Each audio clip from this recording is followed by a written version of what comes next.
Okay, introducing a Rumpelstiltskin story. In a certain Allred kingdom once lived a poor father who had a very talented singer-songwriter daughter named Elizabeth. The father was so vain and proud of his daughter that he told Republic Records that she could create hit songs overnight. Obviously, Republic Records was very fond of best-selling music because it made them rich. And when they heard of this prodigy, their greed was excited and they ordered Elizabeth to be brought before them. Then they led her to a musical chamber where they gave her a notebook and every instrument under the sun and said, "Write a song this morning or you die." She began to cry over her hard fate. I'm angry about the way you treated me. When suddenly the door opened and two funny-looking dwarves named Christian and Jeannie snuck in and said, "Good day, my sweet lass. What are you weeping for?" I'm sorry, I'm emotional. I must write a song for more. What will you give us if we do it for you as ghostwriters? My guitar. Christian and Jeannie took her at her word and set themselves to compose a hit song, which they did with flying colors. When Republic Records came and heard this wondrous song, they were greatly astonished and pleased, but their hearts grew still more greedy, and they shut up the poor father's daughter again with the fresh task to create another hit song. Again, she could not write under pressure and sat down once more to wail. Pound, pound, pound on your chest. It's not your heart, it's my fist.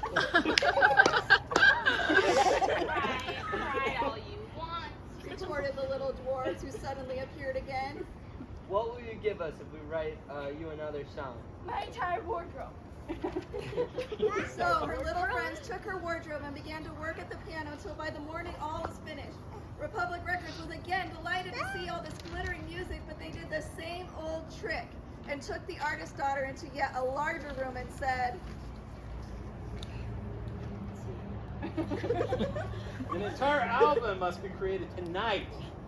And if you succeed, you shall have a record label with us. as soon as she was alone, the dwarves came in and said, What will you give to us to write for you this third time? I have nothing left. Then promise us. That in Unless you can guess the name of our firstborn son, we'll admit to the world that you use us as ghostwriters. There is no way, thought Elizabeth.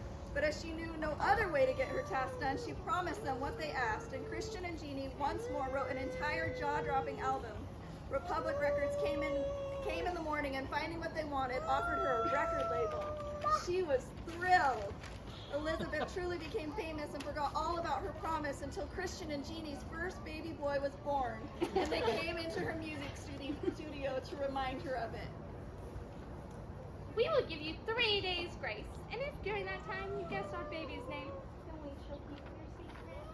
Now Elizabeth lay awake all night thinking of all the odd names she had ever heard, and dispatched messengers all over the land to inquire after new ones. The next day the little dwarf finally came, and she began with Amelia, Oliver, Johnson, and all the names she could remember. But to all of those they said, Check off your list.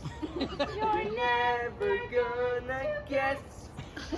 it's disappointing after all that dreaming. Feels like a waste of time. What a waste of time. The second day she began with all the comical names she could hear of. Bandy Legs, Hunchback, Crookshanks, and so on, but the little dwarf still said to every one of them, That's not his name. On the third day, one of the messengers came back and said, I can hear of no other name, but yesterday, as I was climbing a high hill among the trees of Wyoming, where the fox and the hare bid each other goodnight, I saw a little hut, and before the hut burnt a fire, and round the fire danced two funny little elves upon one leg singing, Lewis! When Elizabeth heard this, she jumped for joy. It's unbelievable that you're mine, darling Lewis. You're divine. I'm gonna love you till the moon. These will be memories. And as soon as the dwarves came again, they said, Nellie, what's the baby's name? Is it Tom? Nope. Some witch told you that! Some witch told you that! Cried the funny little elf who threw themselves a pretty pitty party.